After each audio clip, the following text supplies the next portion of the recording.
So in this module, in this session, we'll look at a WSDL file.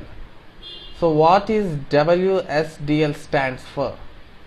It stands for Web Service Description Language. Okay, the name itself says that it describes the web service, right? So for example,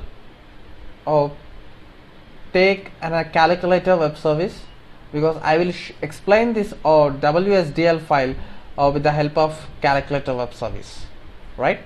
So I'll just give you some overview about web service, calculator web service. So you know about a web service, what it does and how it works, right?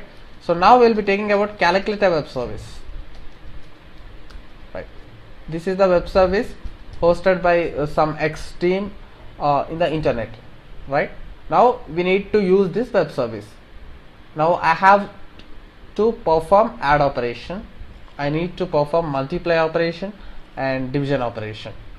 I need to perform all these operations with the help of this web service, because this web service is ready to help us with these operations. Okay, that's what now I am telling theoretically. Okay, but when someone says that, hey, there is a web service called calculator in the internet, you can invoke that web service with the help of SOAP based XML, and you can perform these operations. Invoking in the sense, I will send 2 and 3 when I invoke add operation in this web service, because this web service is a hub of calculator operations. Okay, it has add operation also.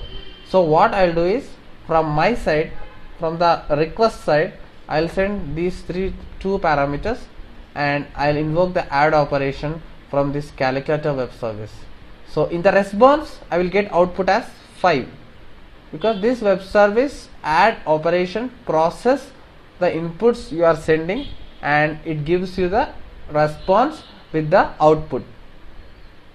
Okay, so I know about calculator web service and I am explaining you that, okay, these are the 3 operations are present and you need to send the 2 parameters called integers, so that output will be again the integer.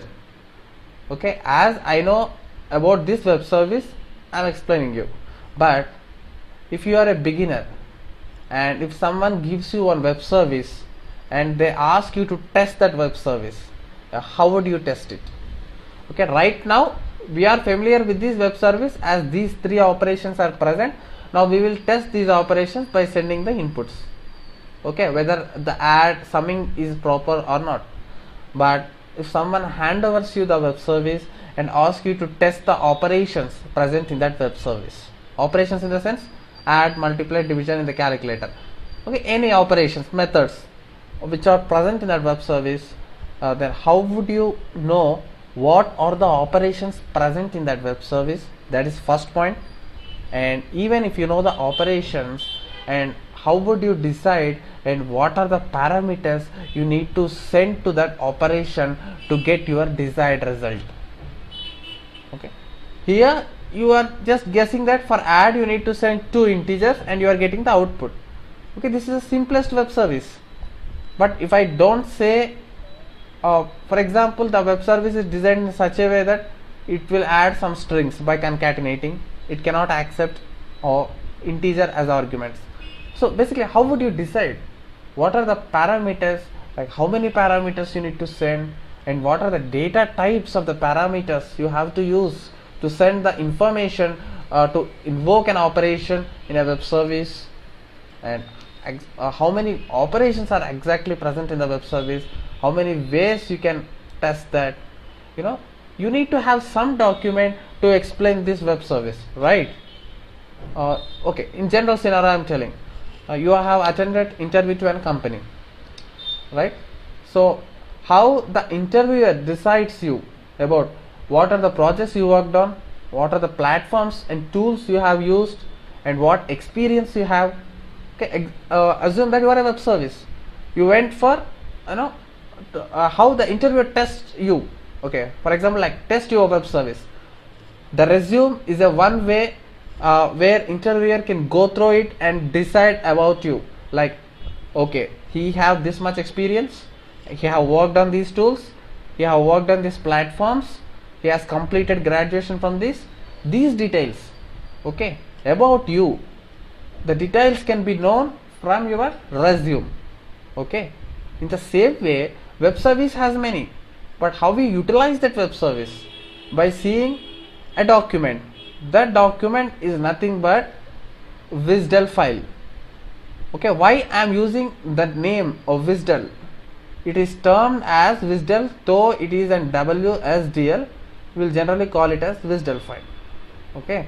WSDL stands for Web Services Description Language, just like your resume to justify about you, okay. By seeing your resume, it's a description of you, like what you have done from a beginner in your IT life, or what you studied and where you have completed your graduation.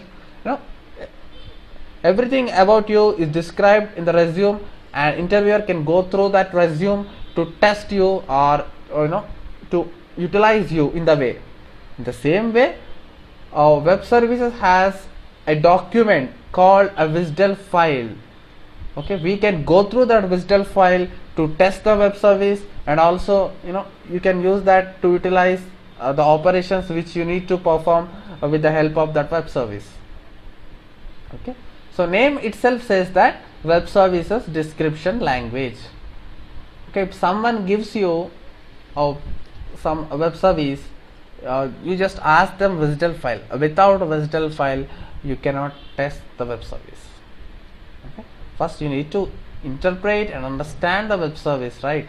So what are the operations that WSDL file can support, and what are the arguments you can pass to invoke a particular operation, and what type of data types you have to use for that arguments, and what kind of protocol you are using to send your request message to the web service, like what kind of transport protocol you are using on internet to talk with your web service, and what exactly about that.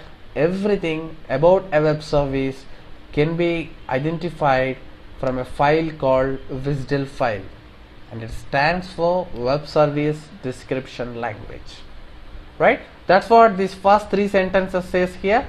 It's a full form for it, and it's a standard format for describing the web service, and as I told you earlier, it pronounced as WSDL and spelled out as WSDL, right? So even the next point says the same.